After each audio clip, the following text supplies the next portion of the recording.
Connection. With a personality shaped by being an athlete and a background in mainstream sports media, I found that the stories I was most interested in telling were the ones often overlooked, the ones that might not otherwise be told, the ones that show the intangible and not just the highlight reel. The Sports Council is about highlighting the great, the good, the unique, and everything in between in the Pacific Northwest sports world. I'm Jamie Council. Thanks for joining me. You're listening to the Sports Council on 1340 ESPN, the Tri-Cities leader in sports.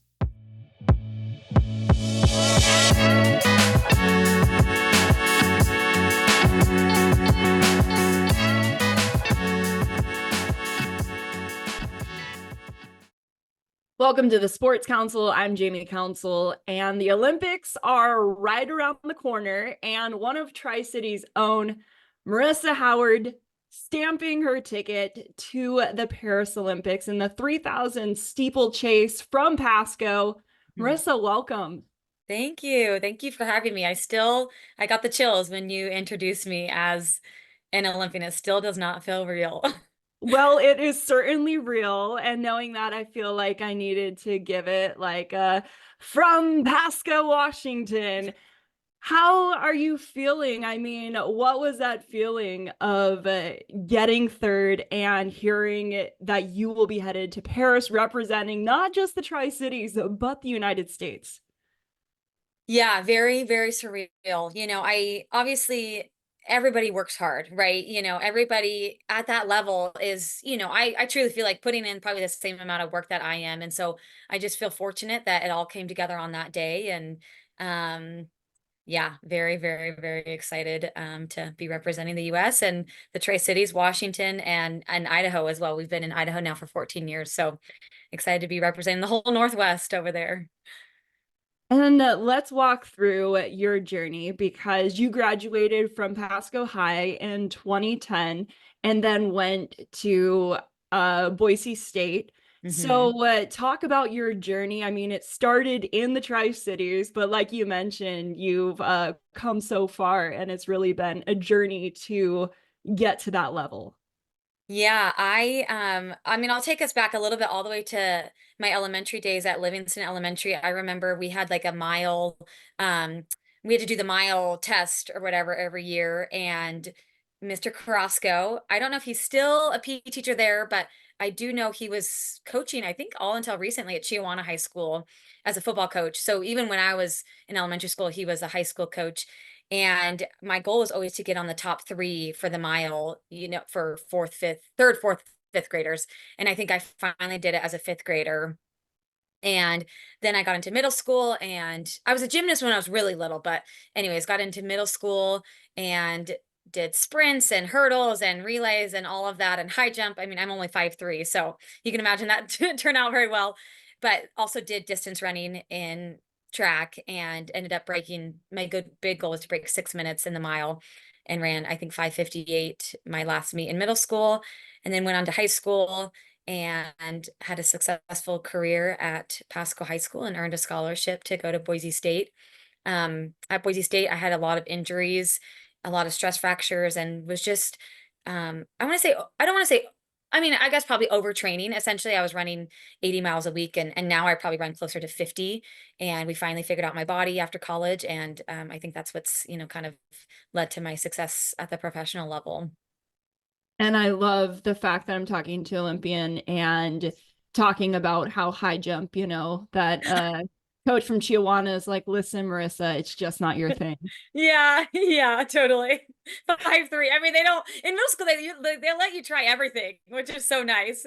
But I do attest some of my steepling skills back to those hurdle days. I learned some of those skills in middle school hurdles, because I didn't do hurdles in high school. I think I did 2 300-meter hurdle races in high school, but really was a distance runner focus in high school. And so I think some of those skills come back to my middle school days at McLaughlin Middle School.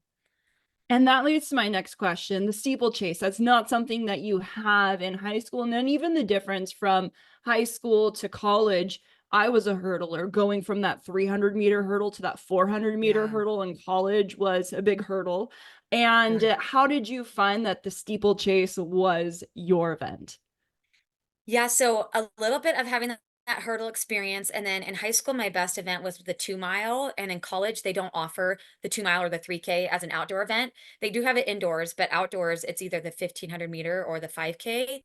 And so we knew what I had a little bit of hurdling background, and my first college coach was like, well, let's try the steeple. He was a big I think he did steeple in college. He's gonna like totally be like, Marissa, you didn't know. Well, I'm pretty sure he did steeple in college. So he's a big steeple advocate, and he actually had two previous athletes make the team, myself and one of the men, the second place finisher in the men's race. So really cool, just yeah, seeing the progression that we've had. But he liked to throw a lot of us freshmen into it, and I unfortunately was injured my freshman year. So my redshirt freshman year, I think I was only 2 seconds out of qualifying for the first round of nationals. And so after that, we knew, and I think I was maybe third at conference my redshirt freshman year. So after that, we knew that was, yeah, kind of my event.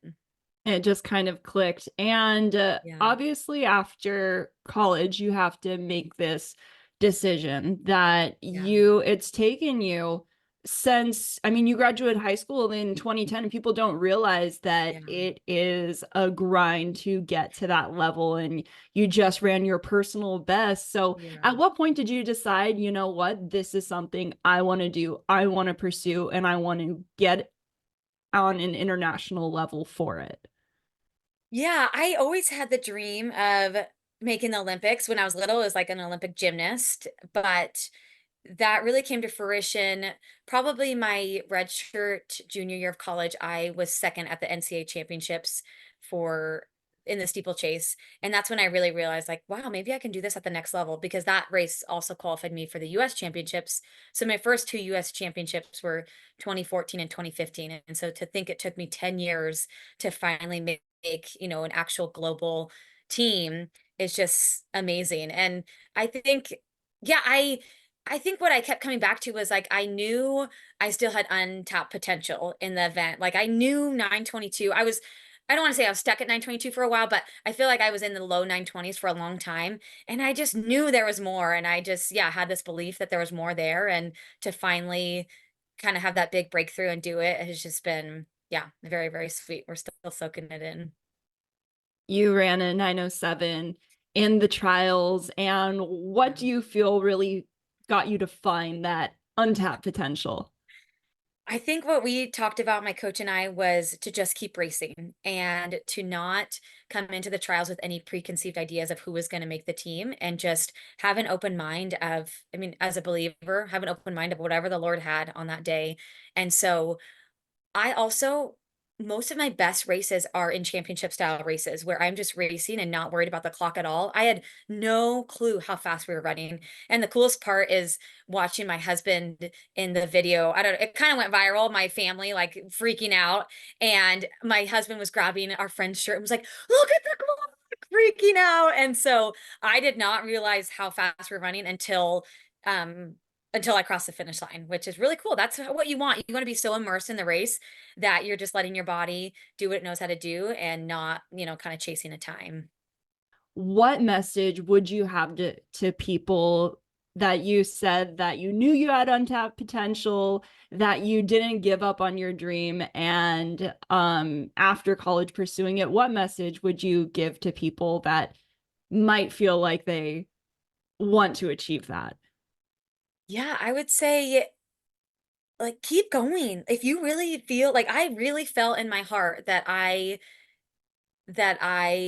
could compete at this level, and that I could, eventually make an Olympic team. And I know there, even my mom, I wouldn't say my mom has always believed it as well, but there's people like, that ask like, oh, are you going to have, more kids, or, like what's next? And in my head, it's been running. I would love to run into my late 30s, early 40s. And yes, we would love more children, and children are, women are showing that children are, this blessing and this extra boost. And so I would say, keep going, keep pursuing those dreams if you feel like you still have it in you.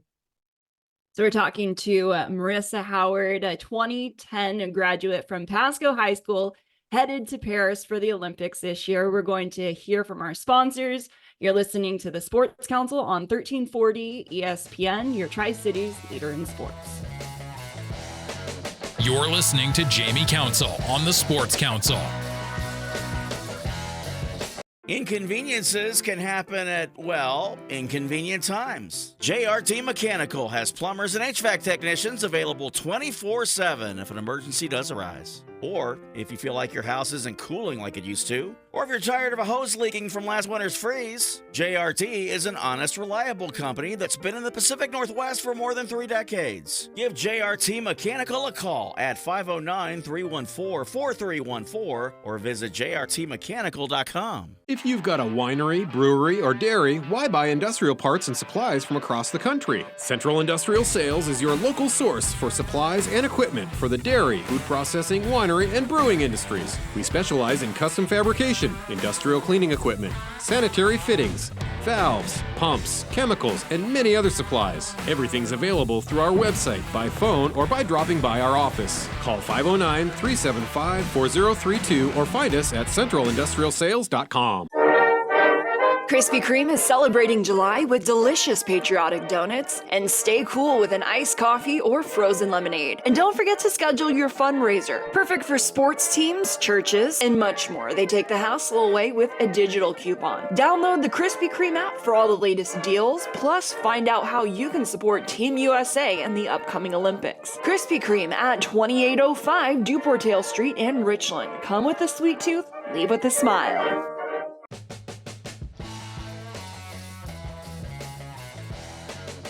You're listening to the Sports Council on 1340 ESPN, the Tri-Cities leader in sports.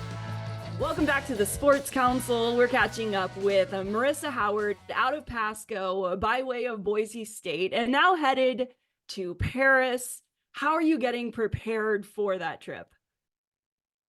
I think we just have to keep doing what we've done, right? We don't have to reinvent the wheel over the next month. We have to stay healthy. We just got over a little illness, so glad to have that out of the way. We will go, my husband, my son, and I, we will go up to our ski mountain that's right outside of Boise called Bogus and be sleeping up at 7,000 feet and doing some training up there. And then we'll drop down to Boise for some of my harder sessions. But yeah, don't do anything weird or crazy this next month. Just, yeah, keep consistent leading up into Paris. And let's talk about since you qualified. So ran a personal best at the trials, finished third, stamping your ticket, unreal experience that we just covered in the first session.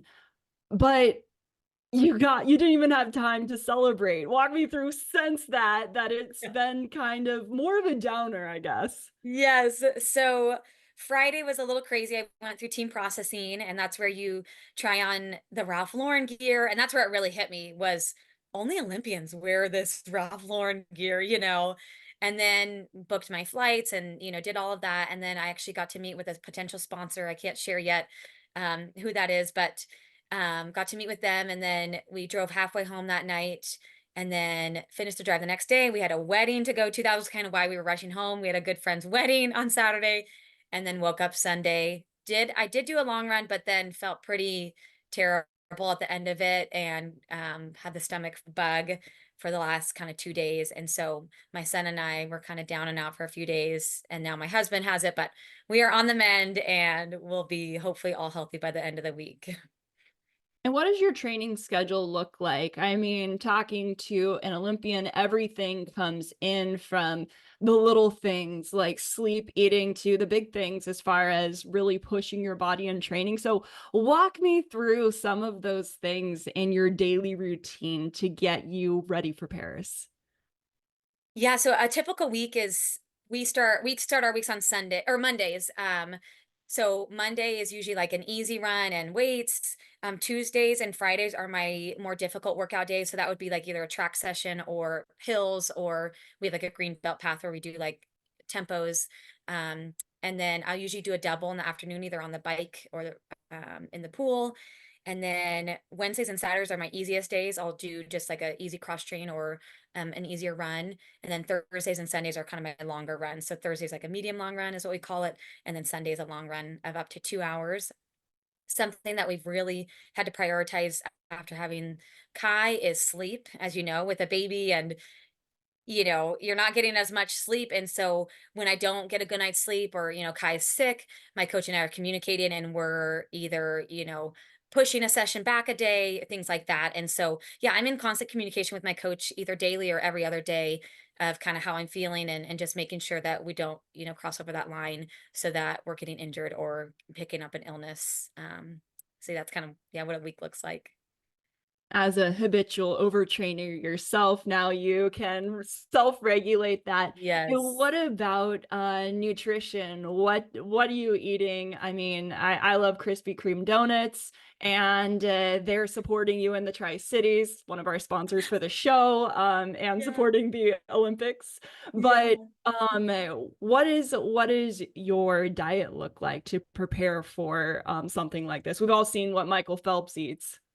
Yeah, I actually have my master's in nutrition, which is really fun. So this is right up my alley of like fueling myself. And I I love fueling myself with whole foods. And so I don't have, like a crazy, like I eat cookies and ice cream and things like that. But for the most part, I'm making it in my home. I love baking sourdough bread and things like that. But I like making a lot of things from scratch because I know, the ingredients that I'm putting into it. But I enjoy, a burger and pizza and things like that as well. I mean, I'm pushing my body, and I need those calories. And something that we did learn after having Kai, and when I was training and still nursing, was how many more calories I needed during that time. And so, yeah, being really mindful. I don't count my calories whatsoever, but just being mindful of, my hunger cues. And I always have a snack on me, and I try to I'm eating every at least 2 to 3 hours. And so never going, more than 2 to 3 hours without some sort of meal or food. I guess it comes into play that it works out that you majored in nutrition. Yes, yes. That's been very, very helpful. But yeah, I think unfortunately with running, there's a lot of eating disorders, and I've been very fortunate that I haven't suffered from one of those. But yeah, I just have a very whole foods approach to eating, and no food is off limits. Even Krispy Kreme donuts. Even Krispy Kreme donut. I love a Krispy Kreme donut. Yes. Well, we're going to take one more break. And again, we're chatting with Marisa Howard from Pasco, Washington to Boise State, and now headed to Paris later this month. You're listening to Sports Council on 1340 ESPN, your Tri-Cities leader in sports. You're listening to Jamie Council on the Sports Council. Inconveniences can happen at, inconvenient times. JRT Mechanical has plumbers and HVAC technicians available 24/7 if an emergency does arise. Or if you feel like your house isn't cooling like it used to, or if you're tired of a hose leaking from last winter's freeze, JRT is an honest, reliable company that's been in the Pacific Northwest for more than 3 decades. Give JRT Mechanical a call at 509-314-4314 or visit jrtmechanical.com. If you've got a winery, brewery, or dairy, why buy industrial parts and supplies from across the country? Central Industrial Sales is your local source for supplies and equipment for the dairy, food processing, winery, and brewing industries. We specialize in custom fabrication, industrial cleaning equipment, sanitary fittings, valves, pumps, chemicals, and many other supplies. Everything's available through our website, by phone, or by dropping by our office. Call 509-375-4032 or find us at centralindustrialsales.com. Krispy Kreme is celebrating July with delicious patriotic donuts, and stay cool with an iced coffee or frozen lemonade. And don't forget to schedule your fundraiser. Perfect for sports teams, churches, and much more. They take the hassle away with a digital coupon. Download the Krispy Kreme app for all the latest deals, plus find out how you can support Team USA and the upcoming Olympics. Krispy Kreme at 2805 Duportail Street in Richland. Come with a sweet tooth, leave with a smile.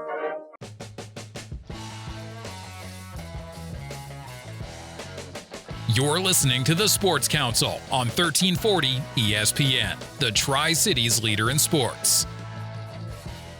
We're back on the Sports Council. Marisa Howard, Olympian, Pasco native, and we've already talked a little bit about your journey from the Tri-Cities, now leading to where you are. of starting running in middle school through high school at Pasco High. But before this interview, we were chatting that you used to be a paper delivery person for the Tri-Cities Herald. Tell me about that.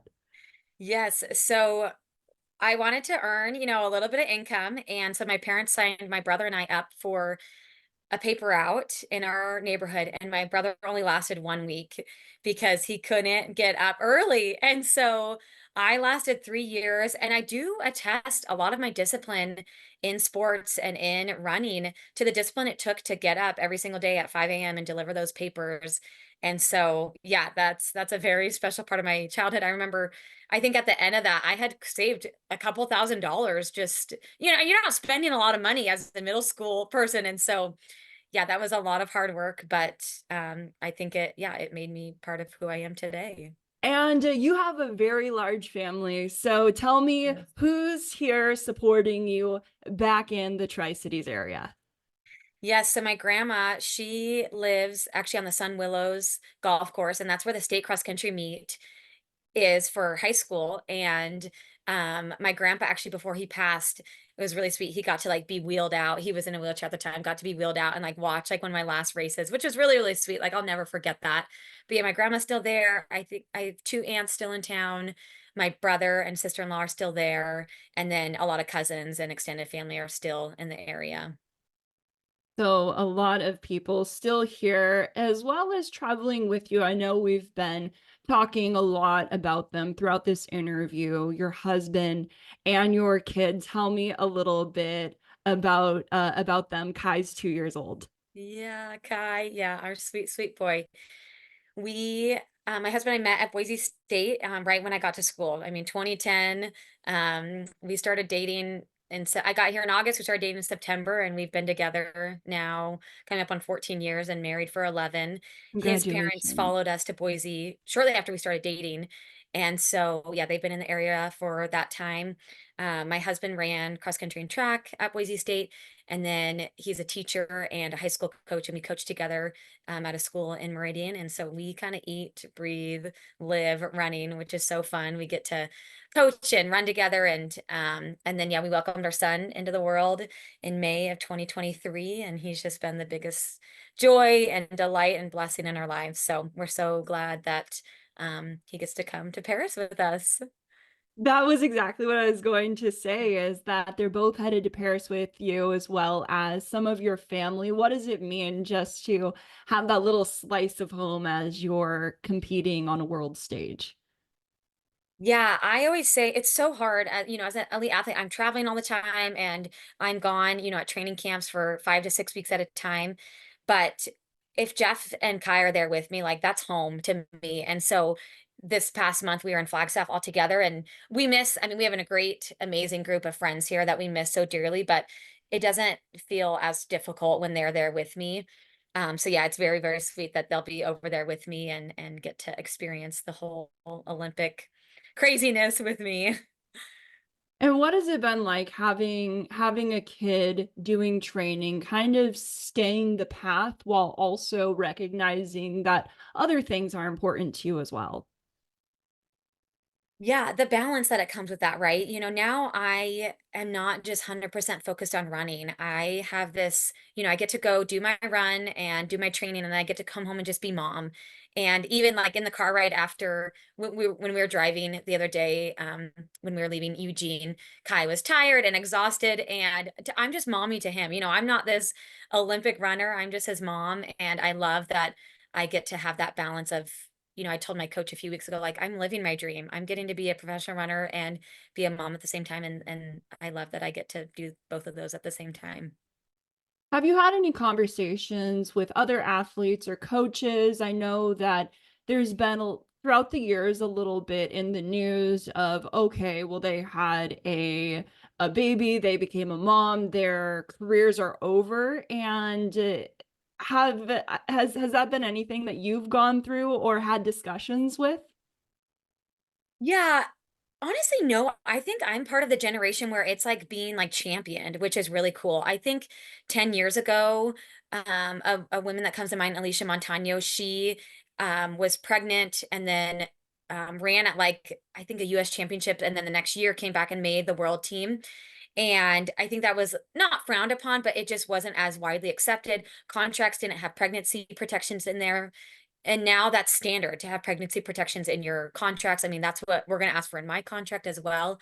And so I think it's being more championed now, and moms can do it all. Like I mean, we really can do it all. And I love that I'm a part of that generation where we're getting to do it all and show that we can, we can juggle all these things. A big one that comes to mind was Allison Felix. Yes. That was a very controversial one because Yes.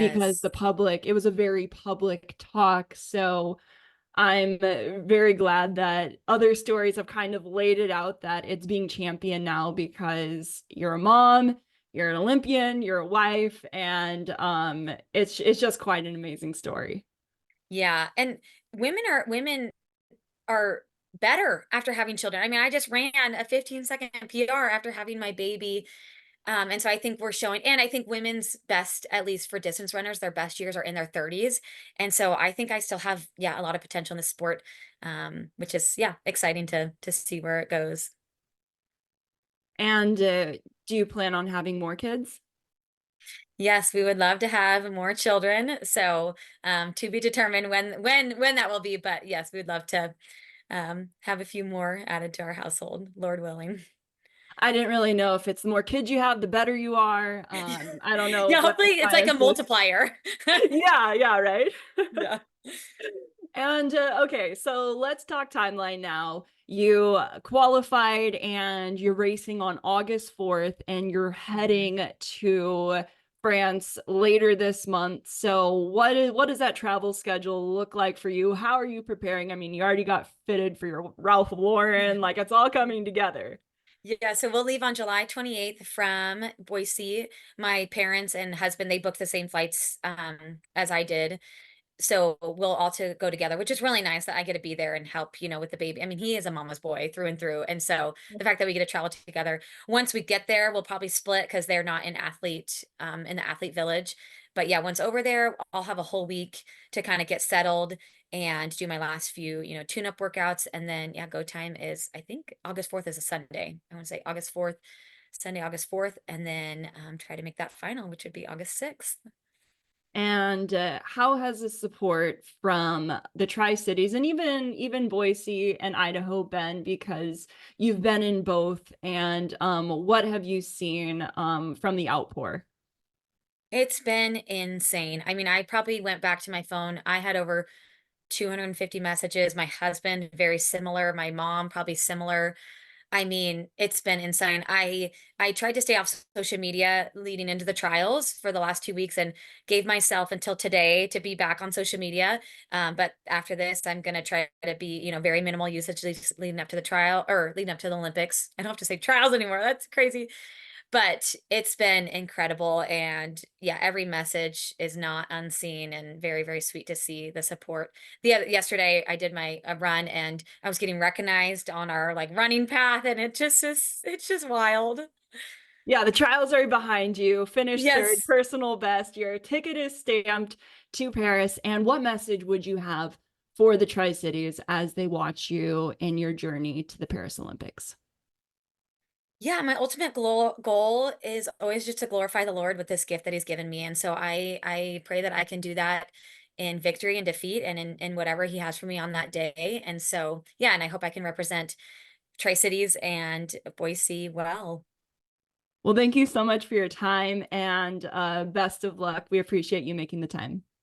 Thank you. Well, that'll wrap up this week's show of The Sports Council. A reminder that The Sports Council happens 4 times a month, Thursdays at 11:30 a.m. on 1340 ESPN Radio, your Tri-Cities leader in sports, on demand at 1340ESPNradio.com. It's also available via podcast. Wherever you get your podcasts, just search for The Sports Council. As well as there is a video portion that you can find on SK Plus. SK Plus is an app that you can find in the Apple Store, available for iPhones, iPads, or Apple TV. You can also find it on SkeeterBuggins.com. Thank you to Stevens Media Group and Skeeter Buggins Productions with the help of the Sports Council. We'll catch you next time. Until then, I'm Jamie Council.